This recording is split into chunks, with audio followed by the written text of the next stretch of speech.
Bodybags, where horror lies.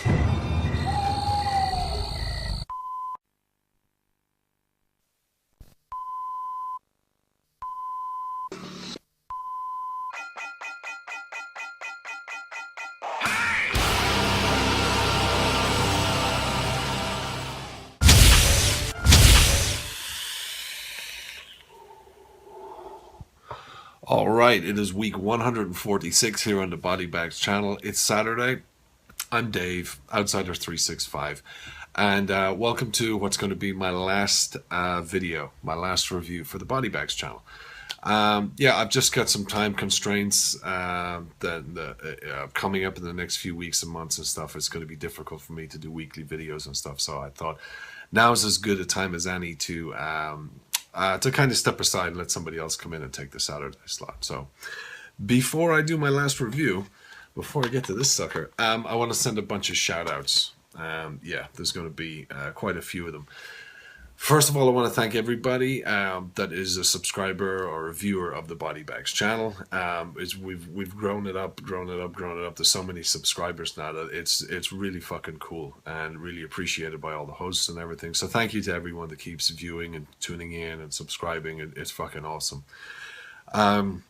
I started on the Bodybags team, the Bodybags family, in week 82, and I jumped in with so I want to send a shout out to the following Doubles, who's still holding it down: Mr. Monday Night, Critter Buster, JP, Laura the Fright Chick, who's still here and I think now is the longest host on Bodybags, so that's fucking cool. Matt from You and Your Horror Movies, who's still here holding it down as well, doing an awesome job, and Mood 616. So yeah, I joined on with those hosts and stuff in week 82. Since then, there's been some great reviewers come along as well. Tori's just joined. We got Retro Slasher on. Derek's come on board, doing a fucking great job. And if you're a regular of the channel, you know that he's taken over from Moods now as well. And he's killing it. Got a great Facebook page going and everything for the page. If you're not familiar with it, I'll put a link in the description to that. Check it out. And like Derek said as well in a couple of his videos, that before he started hosting on Bodybags, he was a fan of the channel as well, and likewise for me. So I want to send a shout out to the hosts that were doing it before, that got me kind of into doing it as well, and that I was a fan of, and that's DJ Boy, Clive Craven, Jeremy, NES Ruler 22, Steve, Shock Extreme 1, and Tattoo Doorman. You know, and if I missed anybody out, I'm sorry. But yeah, big fan of the Bodybags channel. It's a great review channel. It's a great team. You know, everybody's cool on here. I've really appreciated it, and you know, being a part of it and having the opportunity to be a part of it. So thank you to everybody. And I did originally come in week 82 just to do some fill-in reviews. I was asked would I come in and do some fill-ins for Steve, Shock Extreme 1.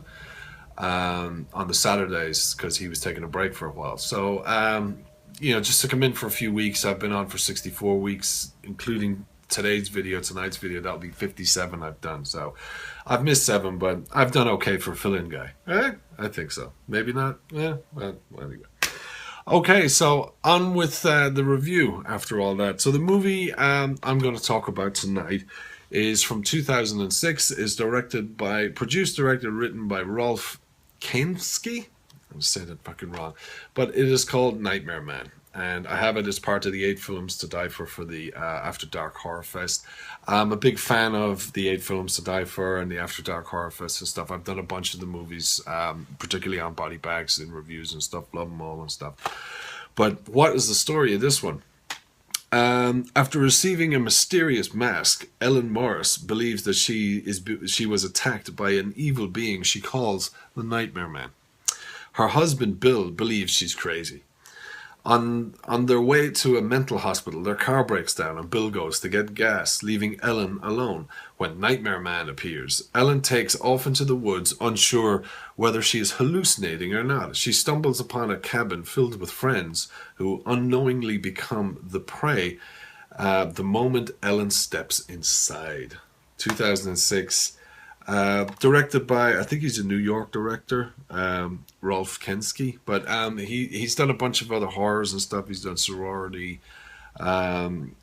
Slaughterhouse, and he also did Dead Scared, or it's also called The Hazing, and I did review that on Bodybags some months ago and stuff. But that's the story of Nightmare Man anyway. So to elaborate on it, as I like to do sometimes. So yeah, you have Ellen and her husband, and they're having some problems. They're trying to make a kid, and they're having some intimacy issues, I guess. And she receives this, I think it's an African, fertility mask in the mail and stuff. And then suddenly she starts having these dreams and stuff of this demon that's trying to kill her, and he's wearing the fertility mask.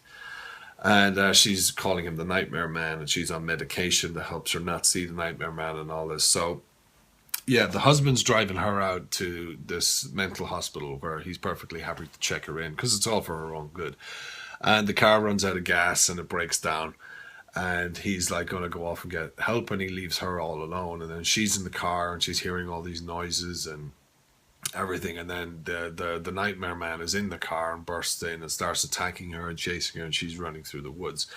And as it says, there's a bunch of friends, which is like, I think it's 4 different couples of, the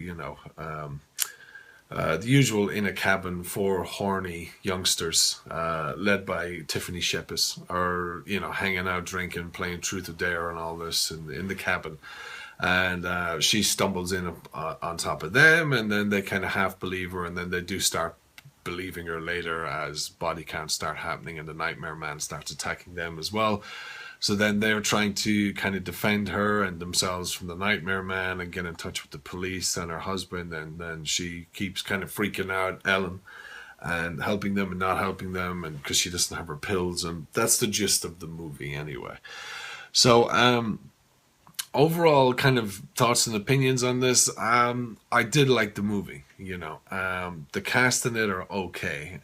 It's really championed on, and I've said this in other movies that she's in, it's championed on by Tiffany Shepis, because this is After Dark. This is like a low budget horror movie, and what I said about her before is I think you could put Tiffany Shepis in like low budget movies, like she's put in a lot of the time, or B movies, and her kind of attitude and presence really lifts the movie up a bit, because she knows she's in these small horror movies. She's a great actress, but she can really just have fun and get into it and just push everything up in the movie and stuff.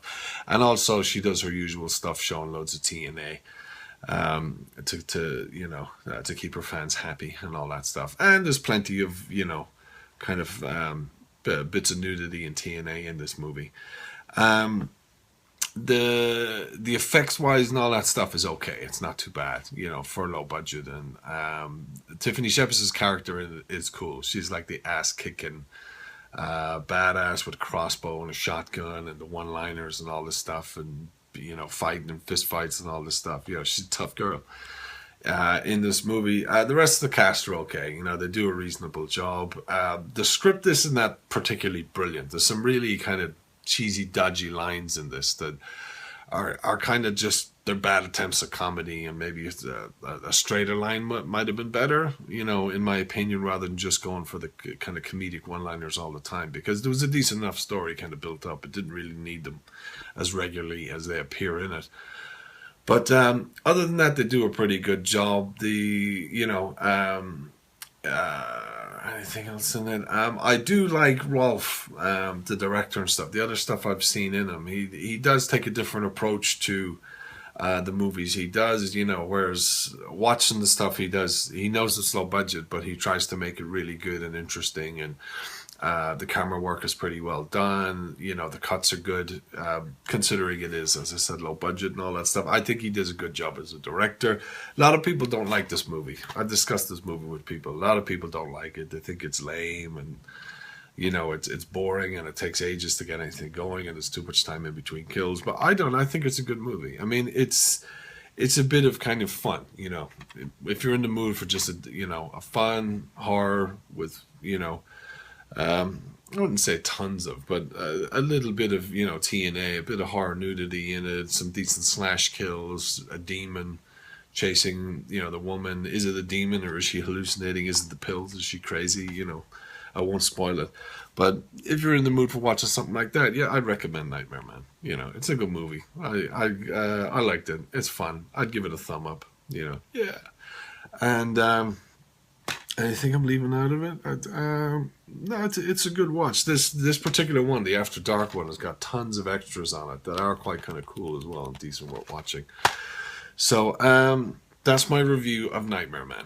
All right, so I won't say see you next week or anything like that, but I don't want to sound too dramatic with the whole this is my last review thing either, because never say never. Time could free up and maybe I can come back sometime, or maybe I might do a fill-in now and again.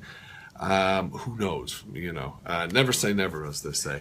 But for now, thank you very much for checking out this review. Thank you very much for supporting Bodybags.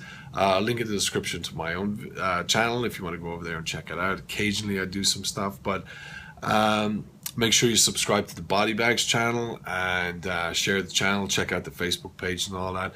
Thank you all very, very much for supporting me, for supporting Bodybags, for supporting the horror community on YouTube. And take care, good luck, and bye-bye now.